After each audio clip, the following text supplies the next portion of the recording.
Parecía que incluso el sol brillaba diferente aquel día. Había una nitidez en el cielo, una claridad en las cosas que me rodeaban que no solía notar. Salí del banco con los hombros más ligeros y un trozo de papel en las manos que representaba algo más que números, representaba la libertad. La herencia era real. El dinero ya estaba en mi cuenta. Ya no era un sueño lejano, una esperanza silenciosa. Era mío. Caminé unos metros sin saber exactamente a dónde ir, con una sonrisa que apareció sin previo aviso en mi rostro. Sentí el viento golpear mi cara y pensé, ya está. La vida me ha dado una oportunidad. Una nueva oportunidad. Y con ella algo aún más valioso, la certeza de que ya no tenía que vivir de rodillas. Por un momento Julián apareció en mi mente. Imaginé su reacción al enterarse de la herencia. ¿Se alegraría por mí? ¿Vería por fin en mí a alguien que merecía respeto? Pensé en cómo tal vez se desahogaría cuando comprendiera que nuestras deudas podían resolverse. Que de algún modo las cosas podrían mejorar entre nosotros. Pero bastó ese pensamiento para que algo en mí se endureciera. Ya sabía la respuesta. No se alegraría por mí. Le molestaría no tener ningún control sobre ello. Vería mi éxito como una amenaza, no como un logro. Y entonces me di cuenta, el dinero no solo me daba seguridad. Me daba valor. La herencia procedía de Esteban, el hermano de mi padre, un hombre solitario con el que había intercambiado cartas esporádicas desde que empecé a interesarme por la historia de mi familia. Aunque todo el mundo parecía haber olvidado su existencia, yo me empeñaba en recordar su cumpleaños, preguntarle por sus recuerdos y escuchar sus historias. Nunca fue muy abierto, pero me respondía amablemente. Era el tipo de persona que parecía invisible para la mayoría, pero que dejaba rastros de amabilidad para quienes sabían prestarle atención. En mi familia, Esteban era tratado como una figura extraña. Mis padres lo describían como un hombre cerrado y extraño que no sabía socializar. Nadie le visitaba. Decían que era su elección. Pero hoy, echando la vista atrás, me doy cuenta de que quizá estaba cansado de que le ignoraran. Y cuando me enteré de su muerte, lloré de verdadero dolor. No solo por la pérdida, sino por el vacío de todo lo que podría haber sido. Unas semanas más tarde recibí una llamada inesperada del registro civil. Al principio pensé que era una broma. Pero no lo era. El abogado me explicó pacientemente que Esteban me había dejado una parte importante de su herencia. Una suma de dinero, algunas inversiones y una pequeña casa de campo que yo ni siquiera sabía que existía. No era una fortuna millonaria, pero era más de lo que jamás había imaginado tener. Volví a casa andando sin apenas tocar el suelo. La cabeza me daba vueltas con 1000 posibilidades. Y no quería comprarme ropa cara ni hacer viajes impulsivos. Quería empezar de nuevo. A mi manera. Con dignidad. Quería salir por fin de casa de Carmen. Respirar en un espacio que fuera mío. Vivir una rutina en la que nadie me dijera que me callara o criticara mi forma de remover la cuchara en la olla. Pero a medida que me acercaba al edificio, esa buena sensación empezó a escapárseme de las manos. Era como si un viento helado me recordara la realidad. Dentro Carmen estaría esperando. Quejándose como siempre de la temperatura del té, de la textura del arroz, del volumen de la televisión. ¿Y Julián? Sus ojos estarían pegados a la pantalla de su móvil, ajeno a mi existencia, como si yo solo formara parte del mobiliario. Solo que ahora yo era otra persona. Y aunque aún no lo supieran, estaban a punto de descubrirlo. Apenas cerré la puerta tras de mí y sentí el peso de la casa caer sobre mis hombros como un ancla. El contraste con la luz del exterior era casi simbólico. Fuera, esperanza. Aquí dentro, el desgaste. Lo primero que me llegó fue el olor de la vieja moqueta mezclado con el insistente aroma a lavanda artificial que Carmen esparcía por la habitación. El crujido del suelo bajo mis pies sonó como una advertencia: cuidado, has vuelto a la celda. Por fin, Verónica, su voz llegó aguda antes de que pudiera tomar aliento. Si hubiera tardado más, habría tenido que cocinarme. Estaba allí hundida en el sillón donde pasaba todo el día, rodeada de mantas, almohadas y 3 mandos a distancia que no soltaba ni para ir al baño. Desde el ictus, todo ha cambiado. Para mí. Porque para ella no era más que una excusa para duplicar las exigencias y triplicar las críticas. Con el pretexto de la fragilidad, tomó el control de la casa como un comandante de guerra. Y yo obedecí. Renuncié al trabajo presencial, pedí una reducción de jornada y adapté mi rutina para trabajar desde casa. Aprendí a poner inyecciones, a organizar los horarios de la medicación, a cocinar sin sal, a lidiar con las crisis de dolor y también con el mal humor. Hice de todo. Por mí, por ella, por Julián. Pero nada parecía ser suficiente. Aquella tarde dejé el bolso en la silla, me atusé el pelo y fui directa a la cocina. Todavía sentía en el pecho la vibración de la mañana, ese calorcito bueno de la libertad que se me colaba, pero empezó a desvanecerse en cuanto abrí la nevera. Cogí lo que tenía, pensando en algo nutritivo y rápido. Sopa de guisantes y roast beef. Sencillo. Caliente. Aceptable. Pero allí, nada era suficiente. ¿Sabes que los guisantes me hinchan, verdad? ¿O se trata de otro ataque velado? Dijo ella, justo cuando el aroma empezaba a extenderse por la casa. Cerré los ojos un segundo. Respiré hondo. Carmen, te dije que llegaría a casa más tarde. Tuve tiempo de prepararlo. Me miró como si le hubiera servido veneno. Apartó el plato con asco cuando le puse la bandeja delante. Se quejó de la sopa, de la carne y de la temperatura del plato. Para entonces ni siquiera le contestaba. Me limitaba a escuchar. Porque sabía lo que venía a continuación, el teatro. Y no tardó mucho. Julián llegó unos minutos después. Entró sin dar las buenas noches, con el semblante pesado, casi arrastrando los pies. Carmen no perdió el tiempo. Su voz cambió de tono, adoptando una entonación dolida, melodramática. Ha estado fuera toda la tarde, Julián. Y ha vuelto con cara de estar ocultando algo. Y mira que comida, ya no vale ni para cuidar de su propia casa. No contestó enseguida. Se limitó a mirarme de arriba a abajo, como si intentara confirmar todas las acusaciones de su madre. Luego sacó una silla y se sentó con un suspiro resignado, como si estuviera a punto de aceptar una condena que no había pedido. Yo permanecí en silencio. Terminé de poner la mesa y serví los platos, aunque sabía que Carmen lo rechazaría todo como siempre hacía. No se trataba de comida. Se trataba de control. Y yo lo sabía. Julián no me dijo nada. No me preguntó cómo me había ido el día ni comentó nada sobre la sopa. Se limitó a comer 2 cucharadas en silencio y luego apartó el plato aburrido. Su silencio pesaba más que los gritos. Dolía más que las palabras afiladas. Pero aquella noche algo dentro de mí empezó a moverse. No era ira. Era otra cosa. Algo más profundo, más antiguo. Era como si una voz, apagada desde hacía mucho tiempo, por fin se hiciera oír. Ya no necesitas esto, susurró. Y en ese instante supe que era verdad. Realmente no lo necesitaba. Julián entró en la cocina como siempre hacía, pesado, silencioso y sin mirarme siquiera a los ojos. Tiró el móvil sobre la mesa con una fuerza innecesaria y se hundió en su silla como si estuviera agotado por el mundo o por mí. Recogí con cuidado la sopa, me acerqué y coloqué el plato frente a él. En silencio. Volví a la cocina y saqué el roast beef, intentando mantener intacta la rutina. ¿Otra vez eso? Refunfuñó mirando el plato como si fuera un castigo. No le contesté. Estaba agotada de justificar cada comida, cada esfuerzo. Cocinaba con lo que teníamos. Siempre hice todo lo posible por mantener algo de dignidad en aquel hogar, incluso cuando ya no parecía en absoluto un hogar. ¿No puedes hacer otra cosa? ¿Me paso el día partiéndome el culo y esto es lo que me espera cuando llego? Alzó la voz, llena de una rabia apenas disimulada. Fue en ese momento cuando Carmen apareció en la puerta con los brazos cruzados. Observó la escena con la mirada aguda de quien espera el momento oportuno para atacar. No tuve que girarme para saberlo, estaba satisfecha.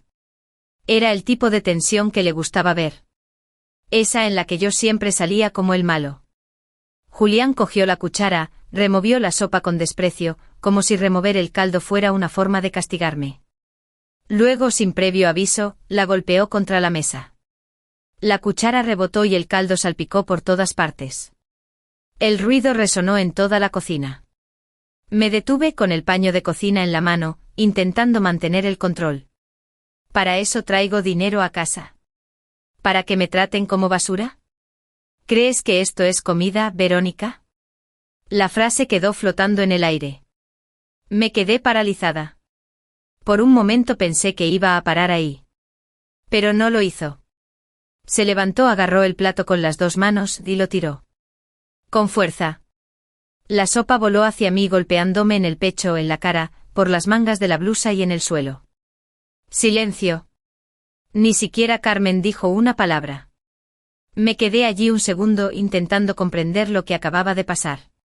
Y fue en ese preciso instante cuando todo cambió en mi interior. No lloré. No exploté.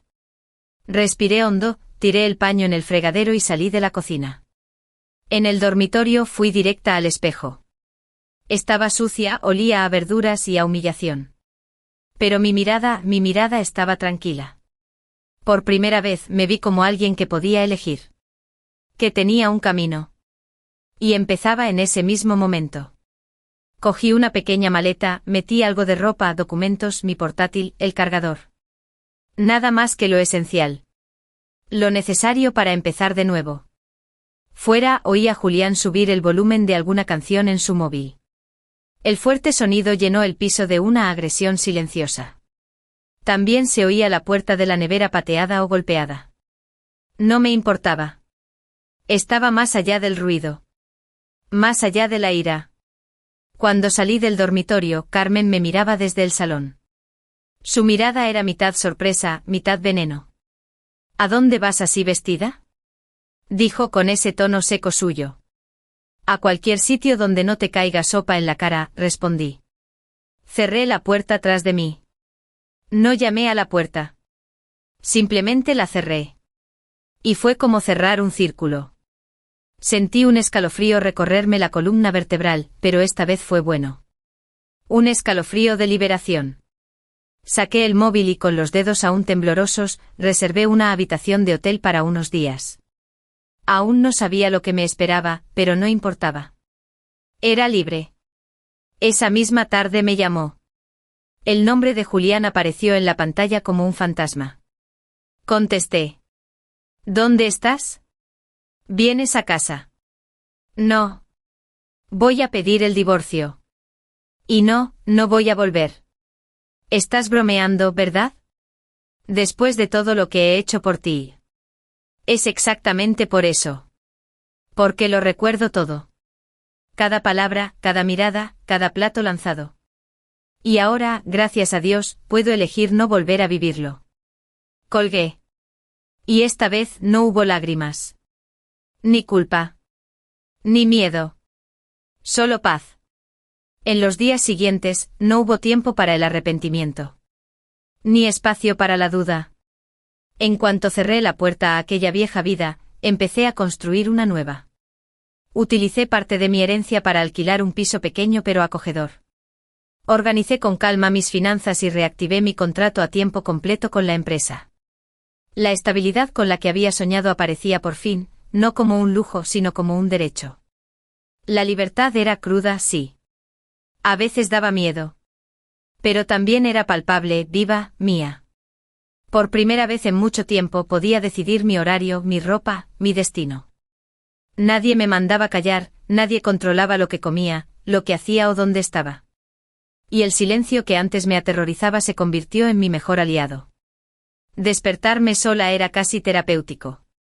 Abrir los ojos sin oír demandas, sin oler juicios en el aire. Tomar café caliente en la mesa con mis propios pensamientos, sin pasos pesados cruzando el pasillo, sin gritos ahogados procedentes del salón. El simple hecho de poder existir sin tensiones ya era un regalo inmenso. Empecé a verlo todo más claro. Evalué mis gastos, fijé objetivos. La herencia dejada por Esteban no era una fortuna de cine, pero bastaba para darme una base, estructura y confianza. La pequeña casa de campo que me había dejado estaba en buenas condiciones. Con una pequeña remodelación, podría convertirse en una inversión. O un refugio. Un lugar propio, lejos de todo. Mientras tanto, las noticias empezaron a llegar a través de terceros. Carmen había sido hospitalizada de nuevo tras una recaída. No era nada grave, pero lo suficiente como para hacerla depender de cuidados constantes. Y sin la nuera perfecta cerca, a Julián le tocó lidiar con todo él solo. Decían que estaba más callado que nunca, como si algo en él también se hubiera desmoronado. Era irónico, casi cínico. Durante años me acusaron de ser una carga, de hacer la pelota a la familia. Pero en el fondo era yo quien lo soportaba todo. Yo era la que mantenía el sistema en funcionamiento, aunque estuviera hundida en el silencio y la humillación. Bastó mi ausencia para que todo se viniera abajo. Por supuesto, no tardaron en empezar las críticas. Me llamaron desagradecido. Cruel. Dijeron que había abandonado a una mujer enferma. Que tiré por la borda un matrimonio por orgullo. Pero nadie vio lo que había detrás. Lo que llamaban orgullo era en realidad respeto por mí misma. Por primera vez estaba eligiendo mi cordura. Mi paz. Los mensajes de Julián llegaron en oleadas. Primero acusaciones. Luego insultos. Luego silencio. Y luego un tono casi melodramático. Sabes que mi madre no durará mucho. Era a ti a quien quería cerca. Desconecté sin responder. Sabía que no era verdad. Carmen nunca me quiso cerca por afecto. Me quería por conveniencia. Quería a alguien a quien controlar, alguien a quien aplastar y moldear. Y ahora que me había escapado, no podía soportar que estuviera bien. Porque nunca quiso verme bien. Quería verme sumisa. Pero yo estaba bien. Muy bien. Trabajando, descansando, cuidándome. Empecé a pensar en volver a estudiar, en viajar, en montar un pequeño negocio. Cosas que antes parecían sueños lejanos ahora parecían posibles. Empecé a cocinar de nuevo, a escuchar música mientras me duchaba, a dar paseos tranquilos por la tarde. Cosas sencillas. Cosas que me devolvían a mí misma. Y entonces empezaron los rumores. Alguien comentó lo de la herencia. Otro dijo que Verónica ahora vivía sola, en un piso precioso, con estabilidad y tranquilidad. La noticia no tardó en llegar a oídos de Julián y Carmen. Y fue entonces cuando todo volvió a cambiar. Recibí un aviso de la portera. Visitantes. Con flores. Miré por la cámara y lo supe enseguida. Julián de pie sosteniendo un ramo exagerado, la corbata torcida, la mirada forzada. A su lado Carmen, demasiado pálida, maquillada. Ambos intentaban parecer contritos. O humildes. Pero lo que no sabían era lo que se encontrarían cuando abriera la puerta. Los observé a través de la cámara del interfono. Julián sostenía un enorme ramo de flores pálidas, con un traje que parecía prestado. Estaba rígido, con el rostro forzado en una sonrisa que no le llegaba a los ojos. A su lado, Carmen. Llevaba un vestido oscuro, un maquillaje demasiado cargado para la hora que era y ese aire teatral de quien ya ha ensayado su papel antes de salir a escena. Era como si viniera de un funeral o de una disculpa forzada. Ambos sonreían. Pero no era una sonrisa de alegría. Era un gesto tenso, artificial. El tipo de sonrisa que solo aparece cuando hay algo que ganar. Y yo, al otro lado de la pantalla, me preguntaba, ¿realmente pensaban que unas flores bastarían? Subí los escalones con calma, sin prisas. El piso era tranquilo, acogedor. Acababa de prepararme el té. En el salón sonaba suavemente música instrumental. El suave aroma a lavanda llenaba la habitación. La paz era casi palpable. Y supe al girar el pomo de la puerta, que no volvería a echarla de menos. La abrí. Y el impacto fue inmediato. Los ojos de Julián se abrieron de par en par, como si intentara reconocer a la mujer que tenía delante. Como si mi postura, mi mirada, mi presencia, no pertenecieran a la misma Verónica que él había dejado atrás. Carmen palideció. Sus labios se entreabrieron, pero no salió ningún sonido. No dije nada enseguida. Me limité a mirarlos. Serenamente. Con firmeza. No estaba allí para pelear. Ni para escuchar justificaciones. Yo estaba entero. Y ellos lo sabían. Verónica, empezó Julián, dubitativo. Levanté la mano con calma, y le interrumpí con un gesto. No hace falta que entres. Lo que tengas que decir, puedes decirlo desde la puerta. Tragó saliva. Carmen bajó los ojos, como si hubiera perdido el carácter por un momento. Julián volvió a intentarlo. No se. Enteramos de lo de la herencia. Nos enteramos de que estabas bien. Y pensamos que era el momento de hablar. De disculparnos. Extendió el ramo. Como si eso tuviera el poder de borrar lo que se había dicho, hecho, lanzado. Carmen asintió con un movimiento casi imperceptible. Quizás esperando que aceptara las flores. Que dejara sitio para que continuara el teatro. Pero no me moví. No recogí nada. Ni siquiera abrí paso. ¿Sabes qué es lo curioso, Julián? Hablé con voz tranquila y firme. Cuando estaba allí pidiendo respeto, intentando mantener la casa en pie, esforzándome por ser escuchado, lo único que conseguí fue desprecio. Ahora que tengo algo que quieres, apareces con flores. Intentó sonreír. Carmen, en un susurro cansado, se arriesgó. Sí, cometimos errores. Pero somos familia, Verónica. ¿Familia? Repetí, dejando caer la palabra con el peso que merecía. ¿La misma que me humillaba cada día? ¿La que me llamaba inútil? ¿La que me tiraba sopa y decía que era una broma? ¿La misma que me acusaba de ser una carga cuando lo soportaba todo yo sola? Julián no pudo sostenerme la mirada. Carmen apretó los labios intentando reaccionar, pero por primera vez permaneció en silencio. Di un paso hacia adelante. Solo uno. El suficiente para que comprendieran que no había vuelta atrás. No me busquen más. No hay lugar en mi vida para quienes solo ven valor en mí cuando hay algo que ganar. Y entonces cerré suavemente la puerta. Me quedé allí unos segundos.